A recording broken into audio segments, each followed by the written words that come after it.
On trouve en peu de pages toutes les informations sur Vervins et les communes des environs de Vervins que je connais. Et c'est ce qui est agréable, ça. C'est un gain de temps tout en étant une bonne information. Un autre lecteur, Gilbert, fait partie de ceux qui ont appris à lire ce journal sur les genoux de leur grand-mère. De plus, il signe aujourd'hui une chronique en picard. Elle me dit, Tcho, tu vas apprendre à lire. Elle prenait un démocrate, ça a été mon premier abécédaire.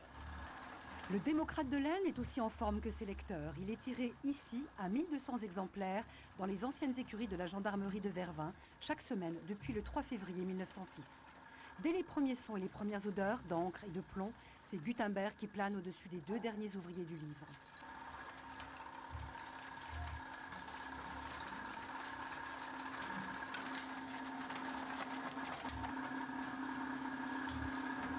Vous voyez, hein, cette copie-là, je vais tout le haut, hein, donc toute cette partie-là, hein, et je vais la composer.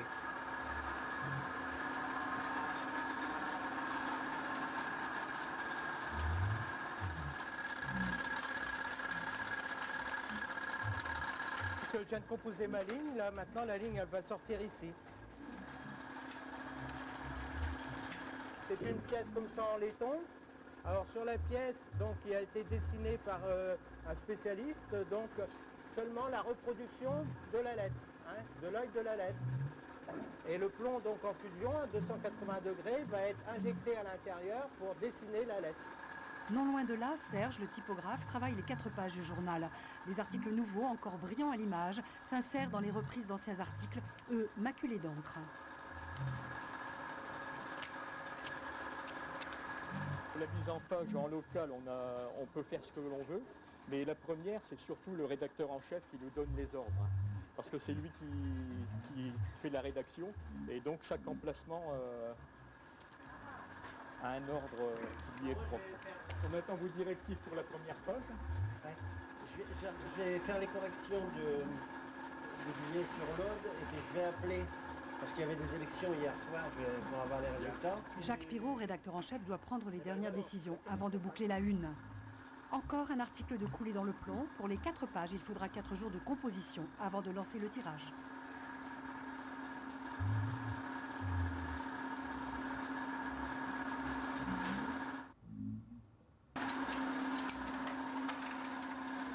Événement ce matin-là au Démocrate, la venue d'un correspondant du Monde pour un portrait d'été dans la nouvelle formule de son journal, une rencontre du 3e type. Quand j'étais débutant pigiste, étudiant à la Voie du Nord, il y avait encore le plomb, l'héliotypiste. Donc ça me rappelle, bon, c'était dans un univers qui était peut-être plus sophistiqué.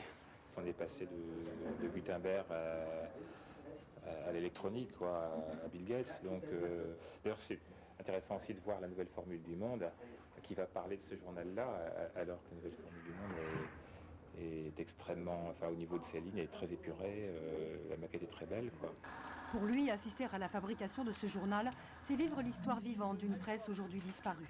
Garant de cette mémoire, Jacques Pirot, le rédacteur en chef, se raconte. On mettait la feuille de journal, la double feuille du journal, avec les baguettes, on faisait tout le tour, top, sortez, ils allaient casser la poutre, et ils revenaient, c'était sec, ils imprimaient le verso. Depuis, le journal s'est modernisé en passant au tirage automatique, mais toujours au plomb. Au même moment, les autres journaux passaient, eux, à l'offset. Hein, le plomb qui était ici, La mise en page continue avec les 2 salariés, derniers dinosaures, qui sont aux Démocrates depuis 35 ans. À la fin de ma scolarité, mes parents étaient abonnés aux Démocrates depuis de nombreuses années. Et donc, ils recherchaient dans le journal un apprenti typographe. Et on s'est présenté donc avec mon collègue, au lieu d'en prendre un, ils en ont pris 2. Et donc, on est entré le 6 septembre 1971, le même jour de la même année. Vous voyez la santé de nos gens, c'est grâce au plomb qu'ils sont ce teint resplendissant. Tenez l'article sur la page. Voilà, d'accord. Voilà. Est-ce que vous êtes malade du plomb? Non, on saura demain, mais on a prise de sang. C'est vrai. On est à la médecine du travail lundi, et donc à chaque fois on a droit à la prise de sang.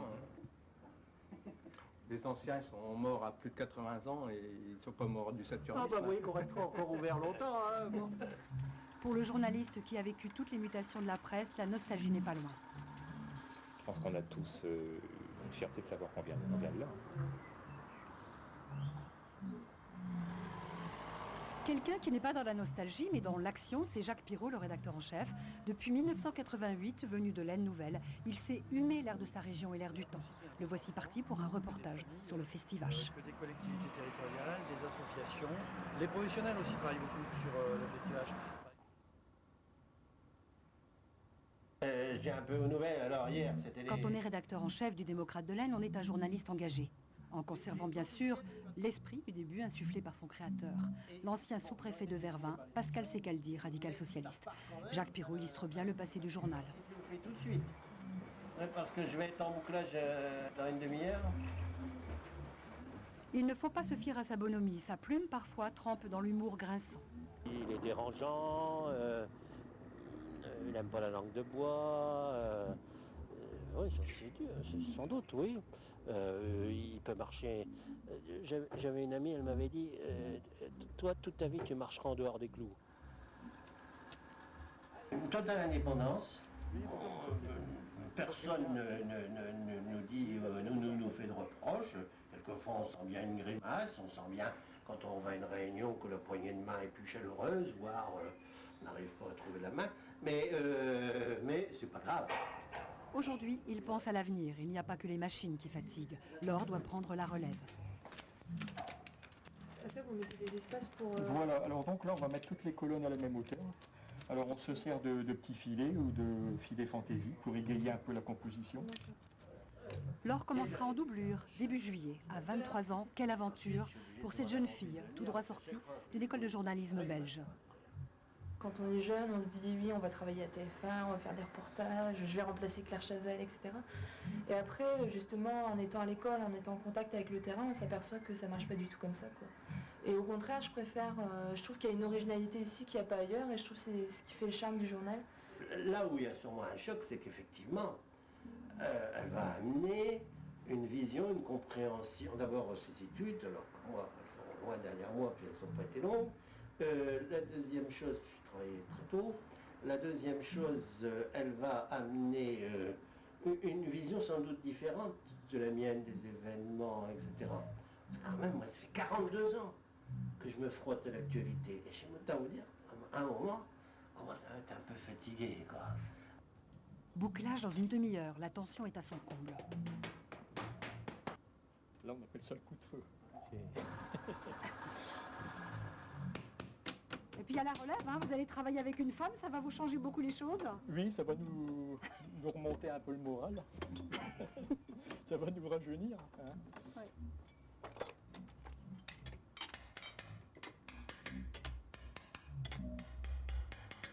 C'est le coup de feu aussi pour vous, Dominique, là. Hein. Ah oui, là, c'est la dernière poche. C'est l'heure de la poste qui tient dessous. Hein. À la une, les lecteurs trouveront les élections chez les socialistes de la Thiérache et également la déclaration d'amour pour l'Aisne. Il a un peu la trouille. Mais non, ça ira, le tirage va avoir lieu.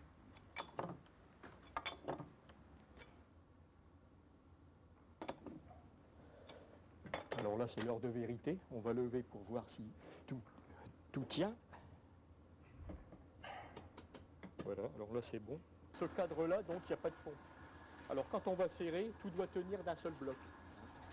Parce qu'une seule colonne qui bouge, tout peut s'effondrer. Ça arrive, j'imagine. En 35 ans, ça nous est arrivé 2 fois. Bon, c'est 2 fois de trop. Hein. Ça pèse combien? Une poche comme ça pèse de 35 kilos. Ce châssis va tenir le coup. Qu'on va placer sur la machine. Telle une locomotive à vapeur, cette vieille rotative à plat duplex 1927 va rugir au rythme du ruban de papier qui défile sur les caractères de plomb, juste après le rituel lavage des mains. C'est vrai que c'est une émotion à chaque fois. Et donc c'est une résurrection. C'est un peu comme un cœur qui bat. On entend le bruit de la machine. On est content que toutes les semaines, le journal soit imprimé à l'heure.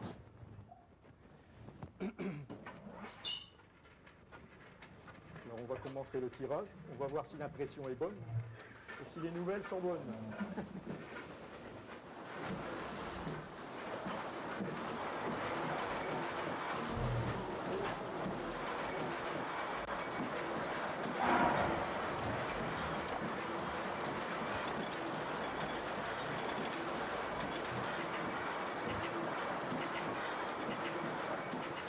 elle est pas mal, hein. Et bon, c'est bon, hein. Oui, eh ben, c'est très bien, oui. C'est mieux que d'habitude, hein. Ce n'est pas encore terminé, il va falloir coller les 900 bandeaux des abonnés, toujours collés à l'ancienne, c'est-à-dire à la main, avec une colle, faite d'eau et de farine chauffée à feu doux. On trouve des abonnés du monde entier, Washington, Australie, tous friands des nouvelles de leur coin. Au même titre que les annonces légales, les abonnés sont les seules sources financières du journal, des abonnés souvent satisfaits. En général, ils sont plutôt contents. Ils sont pas contents, c'est quand on n'est pas agressif ou qu'on fait pas... Il n'y a pas eu un papier depuis un moment un peu mordant et tout. Ils aiment bien. Dans celui-là, il y en a un mordant de papier. Non, mais il y a des nouvelles intéressantes. Des choses qui sont passées hier soir et qu'on ne connaît que depuis ce matin. Non, il n'y a pas de billet... Mais si, il y a un papier mordant puisqu'il y a un papier sur les chiens dangereux. C'est un papier mordant. En 2006, la génération d'abonnés s'est renouvelée. On trouve parmi les lecteurs les arrière-petits-fils de ceux qui avaient appris à lire sur les genoux de leur grand-mère dans Le Démocrate, un journal qui a donc encore de beaux jours devant lui.